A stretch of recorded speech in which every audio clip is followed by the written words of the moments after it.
Hey, welcome to today's webinar on building and applying an SMB-friendly incident response plan. You'll see the SMB there repeatedly used, but we're going to be talking about small and medium business size friendly incident response plans. Um, I'm Christopher Skinner. I'm currently the incident response manager at Access Point Consulting. I joined the team after retiring from the Marine Corps as a cyberspace warfare officer. During my time as a Marine, I also served as a communications officer where I engineered and secured IT and RF communications networks in at ship, at sea, in garrison, and in expeditionary environments. But the highlight of my career, I served as a current operations officer at the Marine Corps Service Cyber Component, and I served in that capacity as a crisis action team lead and incident response lead for a number of different events that happened on the Marine Corps Enterprise Network. So a challenging job, but very enjoyable. It by no means made me a master or an expert at this, but I am a lifelong learner and student in the incident response practice. So we'll get going. Today we're going to talk about incident response plans for small and medium-sized businesses. And we're going to do this through talking about these things. We're going to try to understand what the cyber threats are, some of the cyber threats, and the incident response process. Talk about some of the characteristics of small and medium-sized businesses that make them make an incident response plan a necessity. We'll talk through steps to create an SMB-friendly incident response plan, and then we'll just go through some actionable steps or actionable takeaways.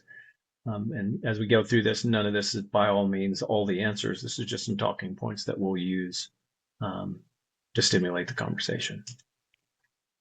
So why is incident response? Why is an incident response plan important for small and medium businesses? First and foremost, small and medium businesses pose a softer threat, and by softer threat means they're kind of low hanging fruit in that they may not have enough investment or for proper cybersecurity or information technology folks that can defend an environment. We see a high target rate due to limited cybersecurity posture. Again, it's expensive to sometimes it can be expensive to have the tools and the people to run those tools. So some small and medium businesses are left kind of at the mercy of the environment. But all that being said, it's still critical to have an incident response plan in place. Small is better than none, and we'll kind of talk through some of that stuff. So again, we haven't established a level of sustainable protection against some common threats as a basis for an incident response plan, and then we can build from that. So we can talk about understanding some cyber threats for incident response.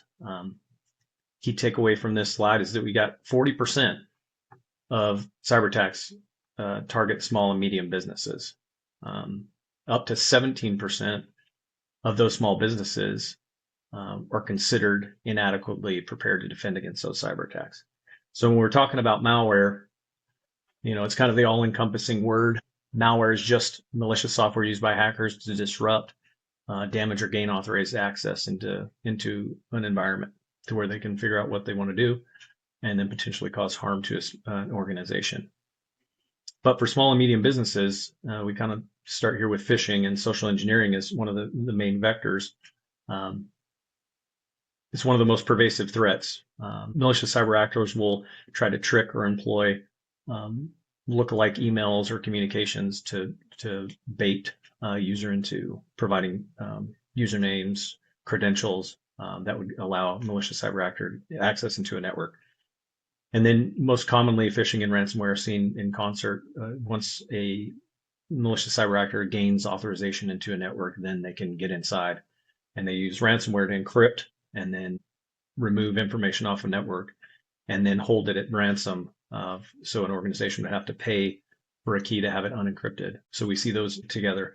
And then we talk about insider threats, whether it be malicious or it be, they could just an error on configurations from trusted sources. Insider threats pose a big threat. having the tools to monitor a network to see anomalous behavior, whether it be malicious or benign, or not benign, but unintentional, is critical for incident responders. And then data breaches, kind of in line with ransomware, data breach, malicious cyber actors can gain access into a network and then steal important information or sensitive information off of an organization's information environment. So some of the characteristics, we've kind of already touched on this, but some of the characteristics of small and medium-sized businesses are those limited IT resources. Again, these resources can be expensive in both money and in human capital. The folks that have to run them, they're in high demand. So being able to have the right people, a mix of folks to manage your IT resources and the security appliances that match those is important. Small and medium businesses are a high risk of cyber attacks because if the investment isn't there in the IT and cybersecurity personnel and appliances, then we see a high rate, 40% being attacked and successfully attacked. And then the dependence on digital operations, using technology to our advantage has placed a lot of most organizations using digital operations to manage information, store information, process information. So if a malicious cyber actor gains access into a network, we can see the disruption happens very fast to business operations and can affect the bottom line of an organization. Now, for regulatory and legal obligations, while most organizations, use these digital appliances, we're processing personal information, financial data, and other things. So if an organization does that, they're bound by regulatory and legal obligations to protect that. If that information is leaked, then there could potentially be financial fines and disruption for the organization. And again, when we're talking about that limited financial resilience, if something like that does happen, will an organization be able to bear the burden of paying those fines after a regulatory or legal failure? So why are we talking about an incident response being essential?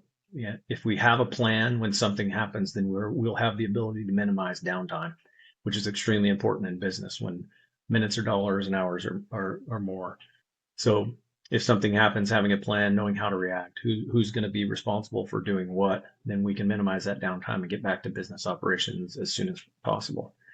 And by doing that, we reduce our financial impact or loss. When it comes to reducing that loss, preserving customer trust and reputation goes right hand in hand with that. If a customer knows that the organization is cyber aware and does have incident response plans and mitigation steps in their playbook, then it helps with customer trust and reputation, knowing that their information is secure. And if something does happen, a response effort will happen quickly to fix whatever happened. So regulatory compliance, we kind of touched on that. It's important to be able to respond in kind and be responsible to those regulatory obligations an organization has. And then preparing employees for cybersecurity threats. A part of any incident response plan is having a training plan associated with it, that it's not just the people that are doing the incident response plan, it's training the workforce to understand what threats are, how to identify them, and then what to do if they do identify a threat as the first line of defense. So as we're developing an incident response plan, you see planning there, because that's essentially what it takes. It's really the most important part, just starting the planning process, having some plan in place. But if we do take on an incident response plan in earnest, any incident response plan should be grounded by industry standards. And the NIST Special Publication 800-61 Revision 2 is your one-stop shop for beginning. So when we're talking about preparation, your step one, understanding what the environment is, what are the priorities by the boss, what risks are there to the environment, and then what's most important. So as an incident response team understands what the most important part or what the risk assessment is to the organization, so they can plan accordingly to respond in the event that something happens. When something happens, step 2, detection and analysis. You have the right people identified to come on the scene, take a look from an IT perspective, what's going on in the environment, being able to identify and observe any anomalous behavior in the environment, analyze it, what the overall impact is, and then down into containment eradication, um, contain that threat, and then eradicate and remove that threat from the environment. And we're talking about step 3 in the NIST framework is containment, eradication, and recovery, but I broke recovery out.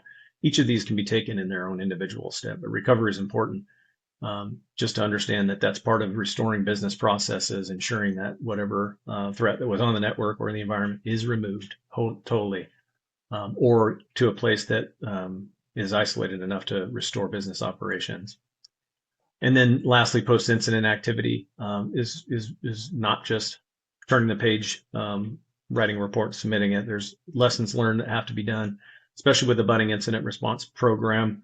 If something happens, what lessons learned, who did what, what could we have done better, identifying those things and making sure they're incorporated into the next effort. That will improve your incident response capabilities, and that will lead to training and any other efforts that may be needed to improve the incident response process and or team. Evidence retention is a big one, making sure that any evidence gained in an investigation is appropriately tagged and retained in the event that law enforcement needs to be involved in a larger incident. Reporting and communications, making sure that the follow-up with the stakeholders and any senior management and affected parties is done thoroughly and completely. And then any lessons learned that can be provided to the greater community at large to make the cybersecurity community aware of things that are going on in the environment. And then monitoring and follow-up, tracking implementation of recommended changes, whether they be just policy or technological, and then verify any of the mitigation actions are being done according to the plan. And it's circular because once all those things are done, those all lead into the preparation for the next one, because inevitably, when you finish one, something else will happen at some point, whether it be big or small. But the post-incident activity, making sure that rolls into the preparation and for your team for the next one is key. So what are our steps to creating an SMB-friendly IR plan? So step 1, defining roles and responsibilities. This is not an all-encompassing roles and responsibilities. This is just, kind of a minimum baseline of what you could use. And I kind of separated into two groups, core and external. Core is kind of what you really need. If you have, if you're thinking about getting an incident response plan, you got to have somebody that's going to manage your process, kind of take the mantle, and ensure that they're building the plan according to kind of direction from the boss. Then you'll want an associated IT team. You got to have the technical experts that are going to be able to, make changes on the network. Their familiarity with the environment, they can identify anomalous behavior, see things, interpret alerts, interpret events, and then make sure that's communicated through the incident response lead. And then a communications team. I say a team, but this could be a person. It's kind of a person, a role that helps just with communication flow, not necessarily verbal communication, but any written communication that needs to happen, because and we'll talk about it shortly about templates, but having templates to be able to provide reports, build reports, it's not just verbal communication, it's also written communication that can be funneled up to the incident response lead, who then can funnel information up to key stakeholders, the executive suite, managers, or anybody that needs to know. And then your external partners, if you leverage a managed security service provider that can do some of the work for you, make sure you lean on that organization to help. Legal counsel, if you don't have legal counsel in-house, the ability to pick up the phone and call somebody, especially when it comes to regulatory or compliance issues. And then public relations is the same. If you don't have a public relations team, have somebody that you on a retainer or somebody that you can call that can provide you that expertise to help with messaging, kind of where you are in the event that an incident does happen. So step 2 is setting up detection tools. Again, not all encompassing, but at a ground level, invest in affordable, technically relevant tools such as endpoint detection. Critical that anybody that puts a hand on a keyboard, that first kind of attack vector, should be well protected by a reputable antivirus software. And just by all of these detection tools, just make sure that you have the personnel with the commensurate technical ability to manage these tools is also you got to marry those together. Intrusion detection systems, anything that can, see or alert to any anomalous behavior in on your network or in your environment. Like we talked about earlier, phishing is, a prevalent attack vector. So having email security that you can use to try to be a first boundary to protect your environment, that can identify phishing campaigns or any kind of social engineering attempts that come into your organization's email. And then monitoring software, picking those things that can alert to, like I said, anomalous behavior in your environment is a critical capability to have. So next, developing response procedures. These are kind of, hey, when something happens, what are we going to do? This is your plan, right? So when something happens, this is what we're going to do. And Mike Tyson said, everybody's got a great plan until you get punched in the face. And this is the exact same situation, because if an incident does happen, invariably the step 1, 2, 3 might change drastically. It might start at step 4 and come back. But like I said, invariably plans do change. But having a framework and a foundation for how you're going to react is important. We can see here, we can use playbooks or run books, a couple of examples for phishing, ransomware, and data breach there. Again, some of the threats that we discussed earlier, have those run books, rehearse them with the incident response team and others. That way, when this comes up, at least at a minimum, the right people that need to be there in the room with you will be there, and they might have an idea what they're going to be doing. So, again, these are all living documents. You build them, you rehearse them, you look at them, and they provide a foundational framework for what the response effort looks like from the beginning. And then using templates, because like we talked about from a communication standpoint, if you have your templates, information flow can speed up drastically. All the information that the boss or a stakeholder might want is already identified, and all you have to do is fill in those information blocks, and then they can provide that information. So it speeds up the return, speeds up the information flow, and you provide questioning ears on status where you are in the process. So testing the plan, we kind of talked about this with our run books, but using tabletop exercises is a great way to test these things from a ground development standpoint. You don't have to go full stop or interrupt your network. You can come up with scenarios that you can use to define roles and responsibilities and test those to see if the roles and responsibilities that were required for this tabletop were adequate. If they were, you can say yes, or you can modify and grow your team to additional personnel requirements.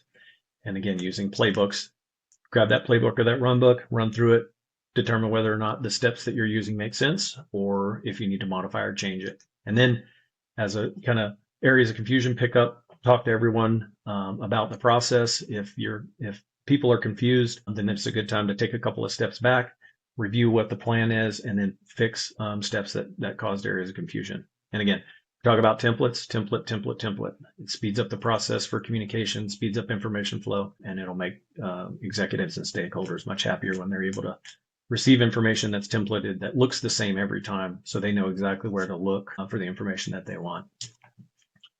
And then reviews and updates. I kind of mentioned earlier, all of these are living documents, so they should be treated in a way that, the cybersecurity landscape is always evolving.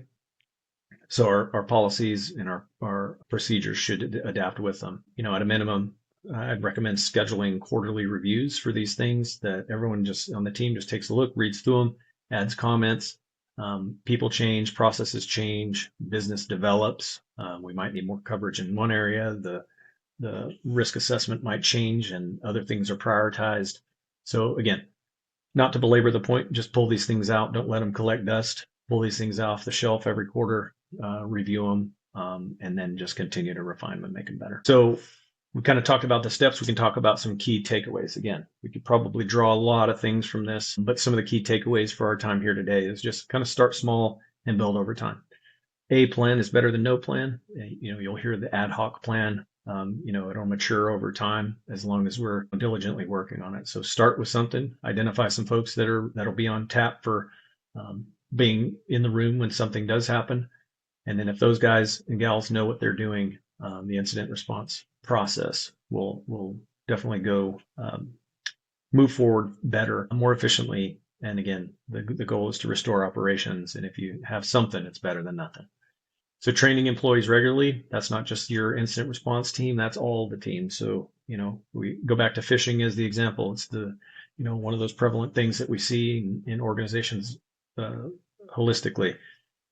Being able to identify when something looks like a phishing email and reporting that, being able to identify it and send it to the cybersecurity team or whatever it is, that can quickly turn into notifying everyone in the organization to prevent a phishing campaign that takes hold, results in ransomware on the network, and then a critical incident that crushes your business. So collaborate with trusted partners. You don't have to have everybody in the room, but understand that there are people out there that can help. You can hire MSSPs, you can hire consultants, you can hire professionals that can help develop your plan and mature it. And most importantly, but testing and updating the plan is a critical component to this. No matter how small, like I said, ad hoc, whatever the case is, take that plan out, test it, update it, verify it, and then just continue to refine it and improve it over time. And then, some parting thoughts. We have organizations, take, for example, a person fell victim to a phishing and ransomware attack. They unwillingly or unknowingly provided their login credentials to what turned out to be a malicious cyber actor. They used those credentials. They got into the network. They used ransomware. They grabbed a whole bunch of data, and then they threatened to release it unless the organization paid them $umpteen million. This attack caused 5 to 10 days of downtime, significant financial loss, reputational damage, regulatory fines. The list goes on. So, this kind of incident highlights the fact that, the small and medium business can be a prime target for something like this to happen. But if we use some of the tools we learned here today and just start building an incident response plan, that can help you mitigate this and restore operations as quickly as possible.